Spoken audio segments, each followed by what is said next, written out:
And let's move on now to the NHC, where this is a conference where, I mean, it was neck and neck. Every game mattered when it came down to the conference championship last season. A lot of good players have graduated and moved on, and it looks like Homestead, who's going for their, I want to say fifth. I was going to say fourth, but it is their fifth, at least a share of the NHC title this year, and it looks like they're the team to beat. Well, they are the team to beat because they have Zach Terrell. Much like Bishop Luers has James Kanapke, Homestead has Zach Terrell, a Western Michigan recruit, who he's a little bit different quarterback than Kanapke. Kanapke's your traditional drop back and gunslinger mentality, whereas Terrell can also throw, but he can also kill you with the run. And they also have Grayson Baston back there, and they have Jake Weber catching the ball. So Homestead has a lot of weapons.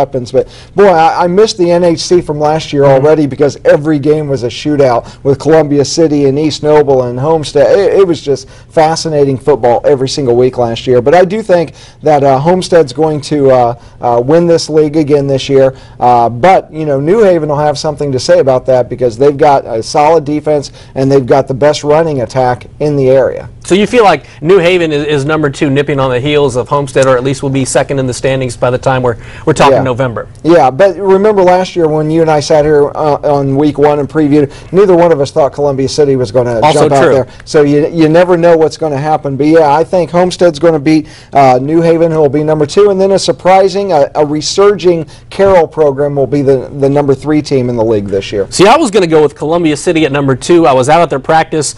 Logan Rare's at Indiana State, so they're replacing the quarterback, but an all-state defensive back in Jared Murphy taking over. You know, they're coming off their first conference title since 1990. I really like what Coach Randy Hudgens is doing. I think he's instilling an attitude of winning. I think their defense is going to be solid. I'm sure, like everybody, they could use a few bigger bodies up front, but I really like what they've got to offer. I've got them second, and then I've got Belmont sneaking in there third. I like Larry Getz. I like what he does. Those boys love to run the football. Larry Getz did a good job with what he had while he was at Wayne. They don't have Forrest Fullenkamp, but they've got another Fullenkamp back there. They just seem to crank out, whether it's a Bussey, whether it's Daniel Meyer, big running backs that can get some yards. I don't know.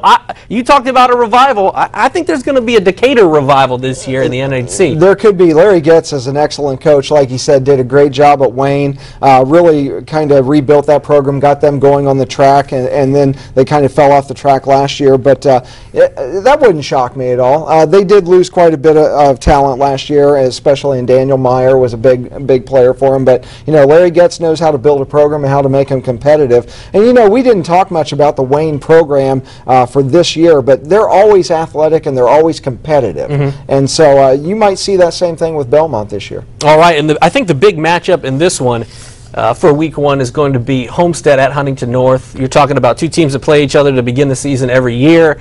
2 teams that don't necessarily like each other, and they're separated by about 15 miles there on Highway 24. How do you see this game shaking it out? How does Huntington North make it a game? Well, they made it a game for a half last year, but then Homestead kind of woke up and their offense started clicking. The Homestead offense is really unstoppable. I don't know if there's going to be any defense out there this year that holds them really under 40 points. I mean, they can just score on anybody. I don't see this being that competitive of a game. Huntington North struggled to be 500 the last couple of years. They won 6 games 2 years ago, 5 games last year. I think Homestead wins this game easily, and Zach Terrell puts up massive numbers.